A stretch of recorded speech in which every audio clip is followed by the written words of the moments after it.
Okay बच्चों, तो आज का टॉपिक है हम लोग का graphical representation of linear inequalities. देखो, लीनियर इनइक्वालिटीज, लीनियर इनइक्वेशन पढ़ने से पहले क्लास 10 में तुम लोग लीनियर इक्वेशन तो पढ़ा ही होगा।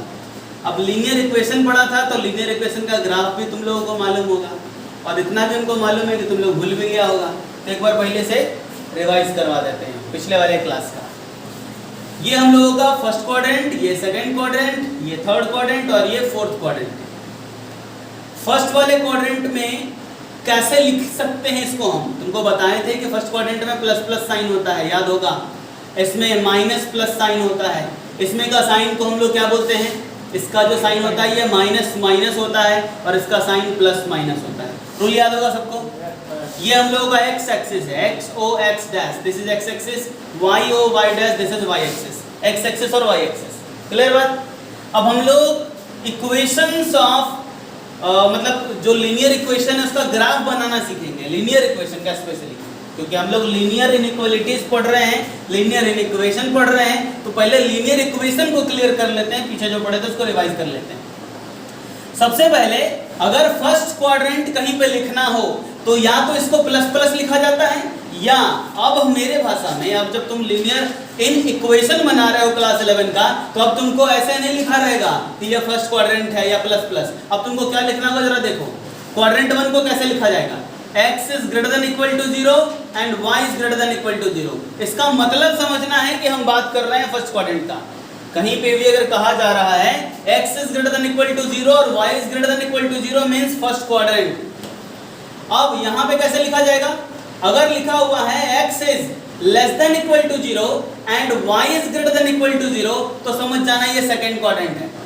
थर्ड क्वाड्रेंट को कैसे लिखेंगे, x is less than equal to 0 and y is less than equal to 0 means x भी निगेटिव और y भी निगेटिव। बात समझ रहे हो मेरा, x भी निगेटिव और y भी निगेटिव, दोनों आ गया तो ये हो गया थर्ड क्वाड्रेंट। और चौथा, x is greater than equal to 0 but y is less than equal to 0 अगर लिखा रहे तो समझना फोर्थ क्वाड्रेंट। तो क्लियर है, ये बात बहुत ही इंपॉर्टेंट है।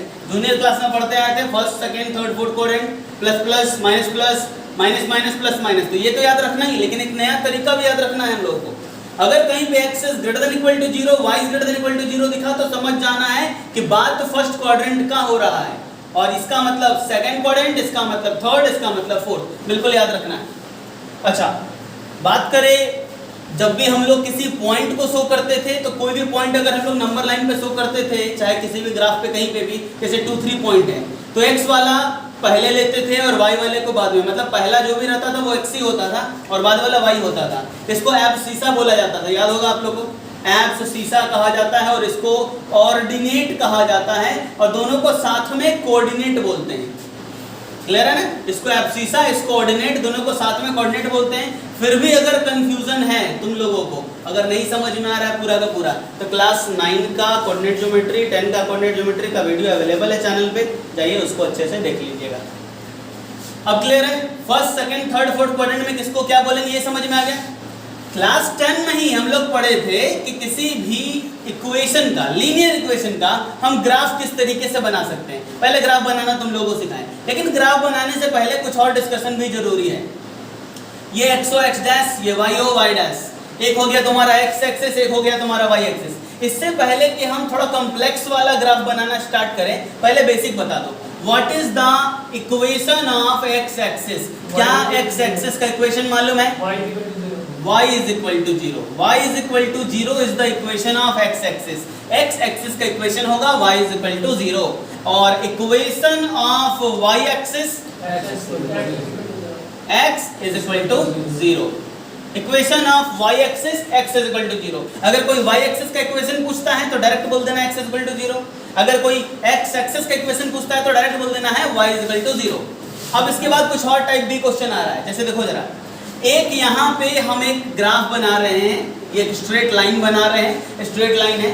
अब हम पूछ रहे हैं लाइन ए बी का इक्वेशन हमको बताइए, और जरा नंबरिंग कर दिया जाए तो ये 1 है, ये 2 है, ये 3 है, इस तरफ भी वो होगा 1 2 3, नीचे -1 -2 एंड सो ऑन, मत पता होगा आप लोगों को, -1 -2 -3 ऐसे करके होता है। तो फिलहाल ए बी जो है हम उसका इक्वेशन आपसे पूछ रहे हैं। तो जब भी आपसे हम ए बी का इक्वेशन पूछेंगे तो आप पहले ये चेक करिएगा कि क्या ए बी एक्स एक्सिस के पैरेलल है या ए बी वाई एक्सिस के पैरेलल है। तो हम लोगों को मिला क्या कि ए बी पैरेलल है एक्स एक्सिस के, और क्योंकि ए बी एक्स एक्सिस के पैरेलल है इसलिए इसका इक्वेशन भी मिलता जुलता होगा किससे, एक्स एक्सिस से, क्योंकि ये एक्स एक्सिस के पैरेलल है, जो जिसके पैरेलल होगा उसी से मिलता जुलता इक्वेशन होगा। तो हमको दिख रहा है कि ये मेरा ए बी पैरेलल है एक्स एक्सिस के, तो इसका इक्वेशन भी एक्स एक्सिस से ही मिलता जुलता होगा। तो एक्स एक्सिस का क्या होता है, y इज इक्वल टू 0, तो इसका भी y इज इक्वल टू ही समथिंग होगा, 0 नहीं होगा, y is equal to something, और समथिंग क्या, तो जहां से ये पास कर रहा है, ये कहां से पास कर रहा है, 2 से, तो यानी इक्वेशन ऑफ लाइन AB क्या होने वाला है, y इज इक्वल टू 2। अगर AB का इक्वेशन आपसे पूछा तो आप क्या आंसर देंगे, y इज इक्वल टू 2। अगर दूसरा एक क्वेश्चन आपसे पूछ रहे हैं, ये लाइन ड्रॉ कर दी हम CD, अभी तक जो भी हम लाइन ड्रॉ कर रहे हैं या तो वो कोई x के पैरेलल है या तो कोई y के पैरेलल है, उसी टाइप वाला क्वेश्चन है। चलो CD के बारे में बात करें, CD किसके पैरेलल है भाई, y एक्सिस। इसका इक्वेशन भी किससे मिलता जुलता होगा, y एक्सिस से। तो y एक्सिस का क्या होता है, x इज इक्वल टू 0, तो इसका भी यानी इक्वेशन ऑफ CD भी x इज इक्वल टू ही समथिंग होगा, लेकिन वो होगा जहां से ये पास कर रहा है। तो x इज इक्वल टू कितना, -2। अब आपको इधर लाकर सॉल्व करके x + 2 इज इक्वल टू 0 लिखना, ये तो आपकी जिम्मेदारी है, ये बात हम कर लीजिएगा। तो यानी क्लियर है, कोई भी लाइन अगर x एक्सिस के पैरेलल हो, y एक्सिस के पैरेलल हो, तो उसका इक्वेशन लिखना बहुत ही इजी होता है। तो अगर तुमको हम ग्राफ देकर इक्वेशन बोलते हैं तो तुम फाइंड कर लेते हो, तो क्या कभी अगर हम इक्वेशन देकर ग्राफ बोलेंगे तो नहीं फाइंड कर पाओगे? अगर ग्राफ देकर इक्वेशन बनाना सीख गए तो इक्वेशन देखकर ग्राफ भी तो बना ही सकते हो। तो ये 2 इंपॉर्टेंट बात था, इसको याद रखना था। तीसरा और एक इंपॉर्टेंट बात खत्म करते हैं, उसके बाद आ जाते हैं हम लोग क्लास 11 के लीनियर इनइक्वालिटीज पे।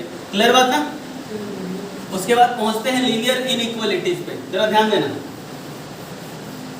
दूसरा इंपॉर्टेंट बात समझो क्या है,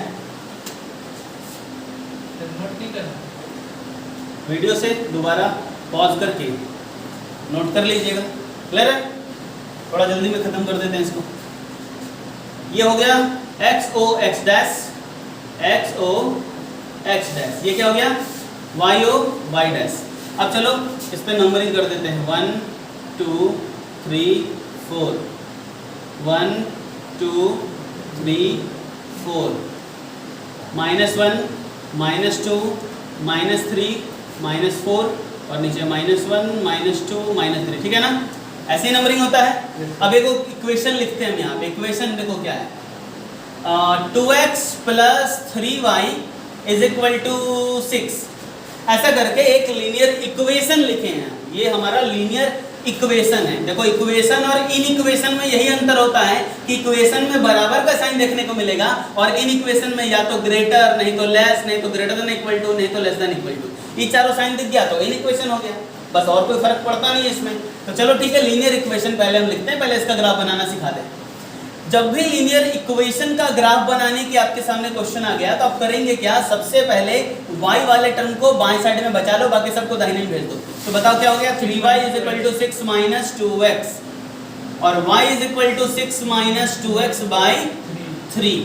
अब उसके बाद अगला काम है वैल्यू चार्ट बनाने का। वैल्यू चार्ट बनाएंगे, इस वैल्यू चार्ट में ऊपर लिखते हैं x, नीचे लिखते हैं y। इस वैल्यू चार्ट में करते क्या है कि अपनी मर्जी से x के जगह कुछ भी वैल्यू चुनो। अब कुछ भी मतलब ऐसा मत चुन लेना 99 जो तुम्हारे ग्राफ में ही नहीं हो, छोटा वैल्यू चुनो, इजी वैल्यू चुनो, जिसको चुनने पे ये पूरा का पूरा कट के कोई इंटीग्रल आंसर दे, मतलब इंटीजर आंसर में आए, डेसिमल नहीं आए, फ्रैक्शन नहीं आए, ऐसा वैल्यू चुनना है। तो अगर x के जगह 0 चुन लिया जाए, सपोज करो x के जगह क्या चुन लेते हैं, तो 6 - 0 तो 6/3, तो कितना आंसर आ जाएगा 2। तो चलो एक 0 चुन सकते हैं। दूसरा कोई वैल्यू क्या चुना जा सकता है, यहाँ पे सोचकर बताएंगे क्या वैल्यू चुन सकते हैं x के जगह, 3 चुन लो, 3 × 2 = 6, 6 में से 6 गया 0, 0/3 0।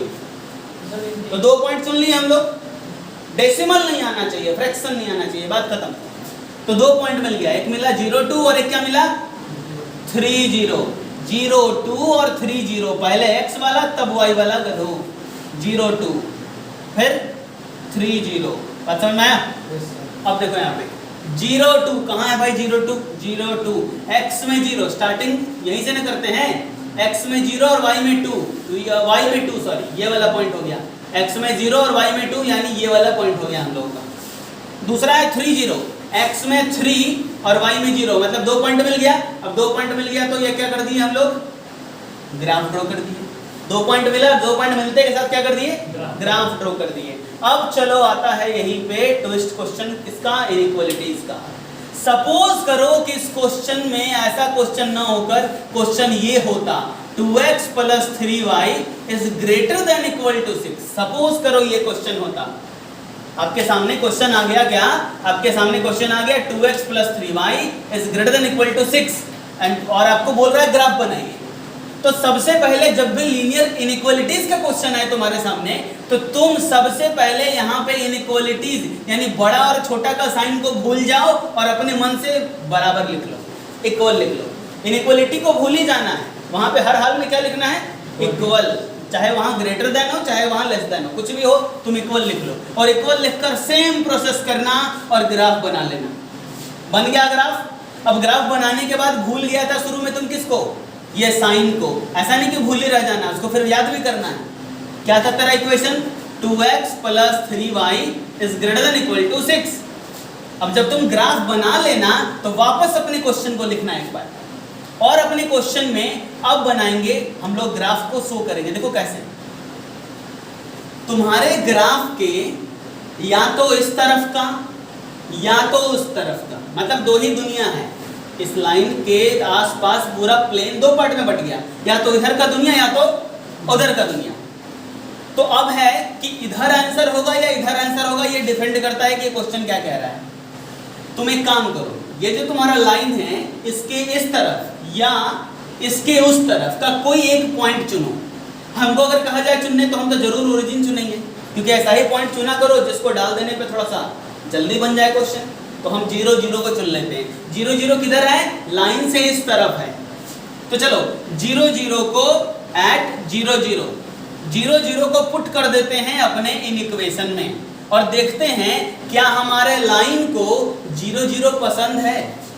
चेक करते हैं पसंद है कि नहीं उसको। 2 into 0 plus 3 into 0 is greater than equal to 6, यानी 0 plus 0 0 is greater than equal to 6। क्या ये सच बात है? क्या 0 बड़ा होता है 6 से? नहीं पसंद है इसको। इसका मतलब इस तरफ आंसर नहीं होगा, आंसर उस तरफ होगा। तो उस तरफ पूरा रंग देना है। This is your answer.